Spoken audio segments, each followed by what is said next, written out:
Olá você, tudo bem? Eu sou o pastor Genival, do Palavra de Vida, gerando vidas para abençoar as nossas vidas. E é muita alegria, é um prazer enorme poder contar com a sua companhia, amém? Em mais esse vídeo, e eu tenho certeza que o nosso Deus vai revelar grandes coisas para edificar as nossas vidas, amém? Por isso, abra seu coração, se entregue por completo a essa ministração, deixa Deus te encher, te renovar, te ensinar tudo aquilo que o Senhor deseja, amém? Glória a Deus. É isso aí, meus amados. Eu queria, se você puder abrir sua Bíblia aí, para acompanhar a leitura bíblica, tá no Evangelho de Mateus, capítulo de número 13, a partir do versículo 24, que diz assim: propôs-lhe outra parábola, dizendo: o reino dos céus é semelhante a um homem que semeou boa semente no seu campo. Mas enquanto os homens dormiam, veio o inimigo dele, semeou joio no meio do trigo e retirou-se. Quando, porém, a erva cresceu, começou a espigar. Então apareceu também o joio. Chegaram, pois, os servos do proprietário e disseram-lhe: Senhor, não semeaste no teu campo boa semente? Donde, pois, vem o joio? Respondeu-lhe: algum inimigo é quem fez isso. E os servos lhe disseram: queres, pois, que vamos arrancá-lo?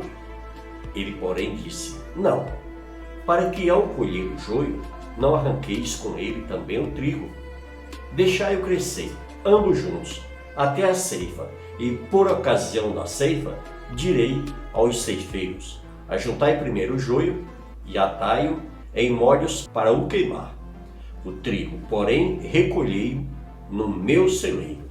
Amém? Então nós vimos aí a parábola que Jesus contou sobre o joio e o trigo.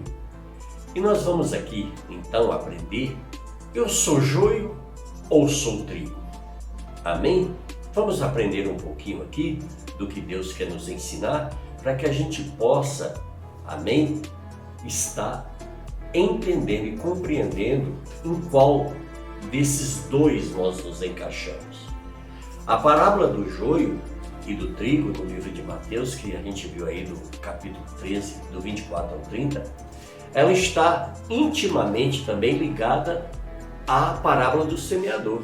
Jesus estava às margens do mar da Galileia com seus discípulos. E de um barco afastado, um pouco da margem, ele ensinava a uma grande multidão que se encontrava ali na praia. O mestre, ele descreve um quadro dramático, que revela verdades ocultas desde a fundação do mundo. Amém?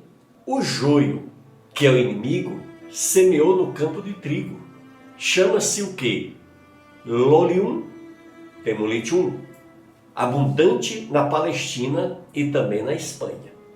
Produz grãos semelhante aos do trigo, porém menores e de cor mais escura, e cuja farinha mesclada com a do pão em grande quantidade produz, sabe o que? Vertigem e até convulsões. Amém? Mas o Senhor, ele propôs aqui em Mateus 13, 24, propôs-lhe outra parábola dizendo: o reino dos céus é semelhante aos homens que semeiam a boa semente no seu campo. Olha só. Então, o reino dos céus, é semelhante ao homem que semeia a boa semente no seu campo. Mas dormindo os homens, ou seja, não vigiando, relaxando, veio o seu inimigo e semeou joio no meio do trigo. E fez o quê? Retirou-se. O inimigo é assim, Ele nos leva a pecar, ele nos induz ao pecado, ele nos induz ao erro, à falha, e depois simplesmente ele sai, ele se retira e deixa a gente ali sozinho para responder por aquele erro, por aquela falha, por aquele delito. E quando a erva cresceu, frutificou e apareceu também o quê? O joio. No primeiro período, amados, de crescimento, o joio, ele é muito parecido com o trigo. Se você pegar os dois, você não vai ver tanta diferença.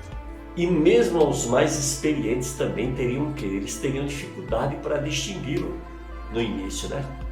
Mas quando a espiga, né, desabrocha no pé, até mesmo a criança vê a diferença entre uma planta e a outra. Então a separação pode ser feita com facilidade na época da colheita. Por isso que era melhor deixar que crescesse para ficar melhor de separar, né? E Jesus nos revela nesta parábola fatos dramáticos acerca de quê? Do mundo espiritual, onde há uma verdadeira batalha invisível, mas porém real. O mestre nos avisa que o responsável pela semeadura do joio é quem? É o próprio maligno. As forças do mal, elas combatem para seduzir o homem ao pecado. Injustiças induzem à desobediência a Deus, tentando semear essas coisas no coração humano. É no coração, sede da vontade, que traz emoções e inteligências que o mal quer. Ou semear o joio, né? Ali que o inimigo quer trabalhar, quer semear na mente, no coração, nessas áreas da nossa vida. Uma das razões pela qual Salomão já nos avisa desde muito tempo de tudo que nós devemos guardar o que? O nosso coração. Se você olhar lá em Provérbios 4:23, você vai poder testificar sobre tudo que se deve guardar. Guarda o teu coração, porque dele procedem as fontes da vida. Tá vendo? Que coisa tremenda? Então por isso que nós precisamos ficar espertos. Jesus, em sua explicação da parábola do joio e do trigo, ele afirma que a boa semente e o trigo são o quê? São representações dos filhos do reino de Deus. Amém? Porém, o joio representa os filhos do maligno. Assim podemos melhorar o nosso relacionamento e entender as características dos joios pessoas e dos joios e dos trigos pessoas. Ele responde aí, olha, em Mateus 13, no versículo 37 e 38, diz, ó, e ele respondendo disse-lhe, o que semeia a boa semente é o filho do homem. O campo é o mundo e a boa semente são os filhos do reino. E o joio são os filhos do maligno. Ou seja, ali a gente vê o filho do homem, que representa os dois lados, né? O campo, né? Que é o mundo, e a boa semente são o quê? Os filhos do reino de Deus. E o joio são o quê? São os filhos do maligno. O inimigo que o semeou é o diabo. E a ceifa é o fim do mundo. E os ceifeiros são o quê? São os anjos. Amém? A parábola do joio e do trigo também, ela ilustra um padrão de intolerância religiosa que existia em Israel. E a tendência natural dos trabalhadores do campo era o que? Era arrancar o joio, limpando o campo de trigo, mas seria impossível fazer isso sem que se prejudicasse o trigo também. Jesus não queria que a intolerância religiosa judaica fosse inserida no cristianismo evangélico. Por isso, amados, que a gente combate tanto a religião.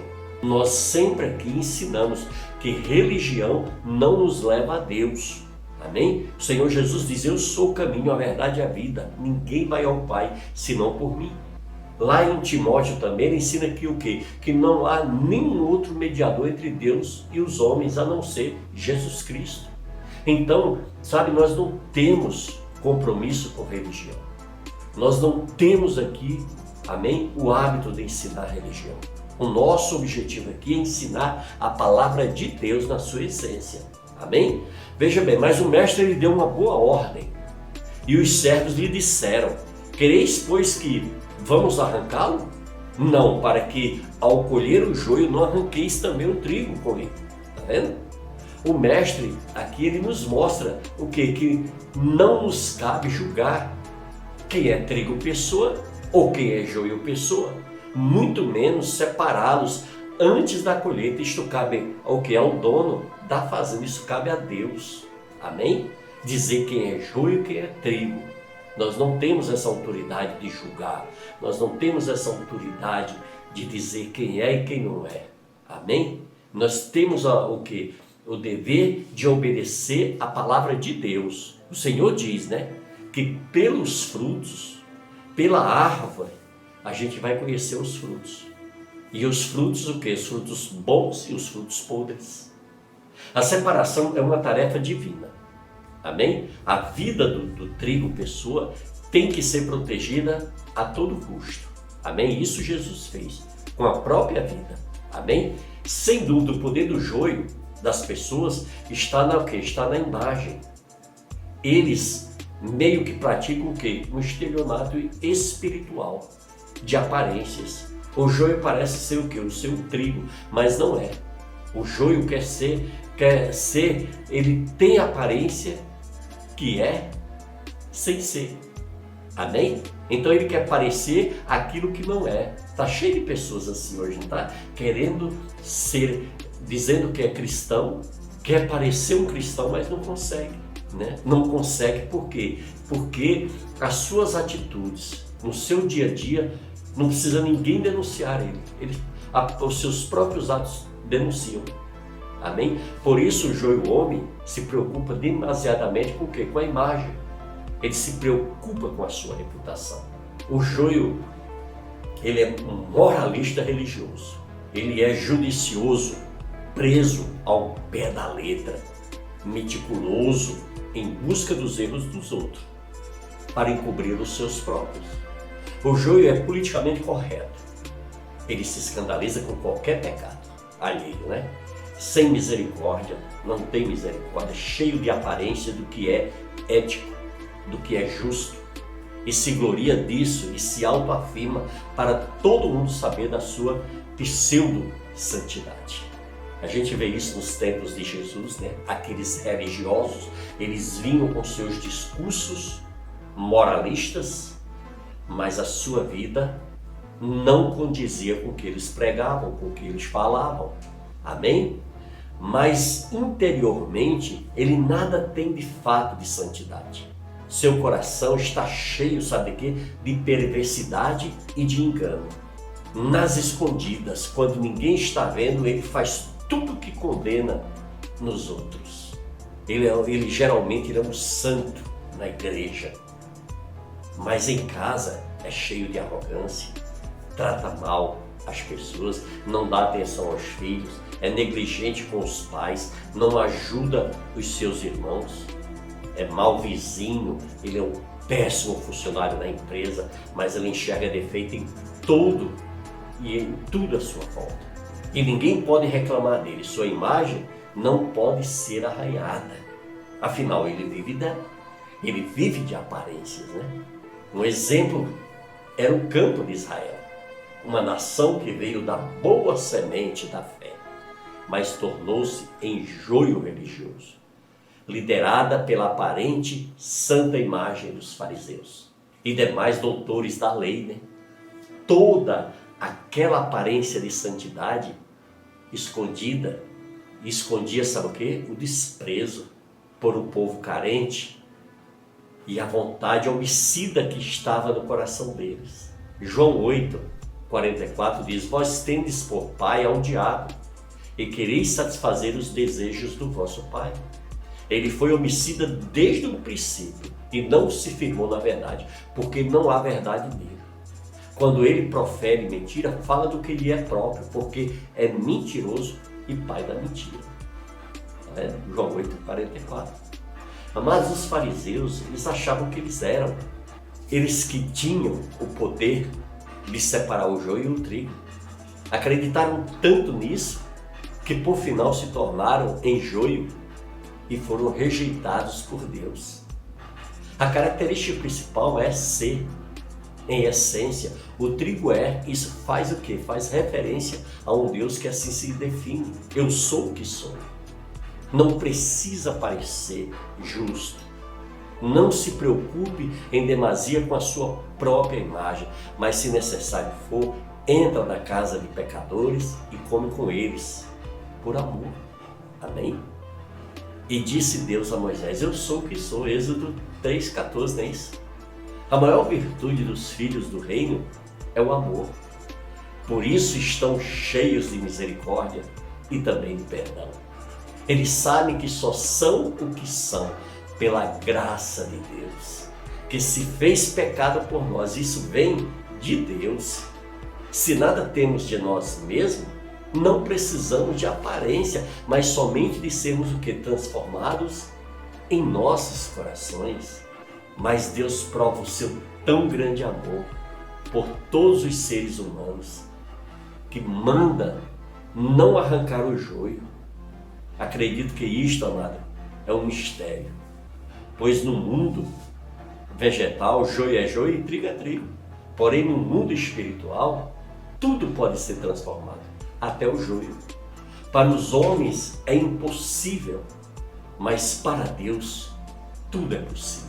Deus pode transformar o joio em trigo e usá-lo poderosamente, amém? Na sua obra, conduzindo eles por esse mundo afora.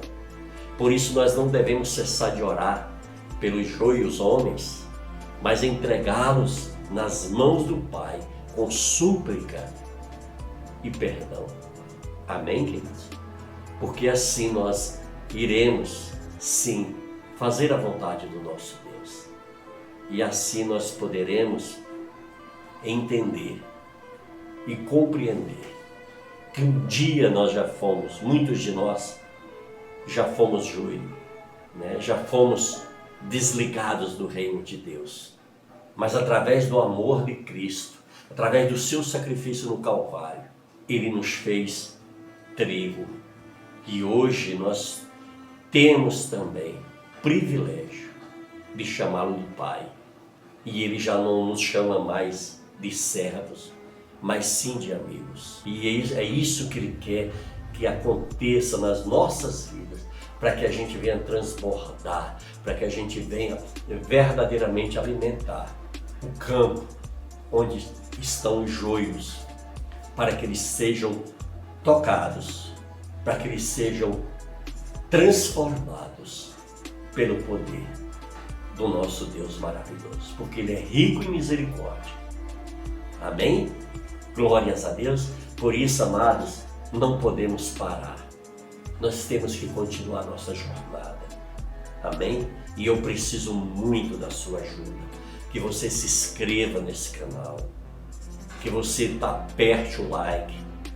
Toque no sininho e marque todas. Porque quando você exercita tudo isso, você está impulsionando esse canal a alcançar muitos joios que estão espalhados por esse mundo afora. Amém?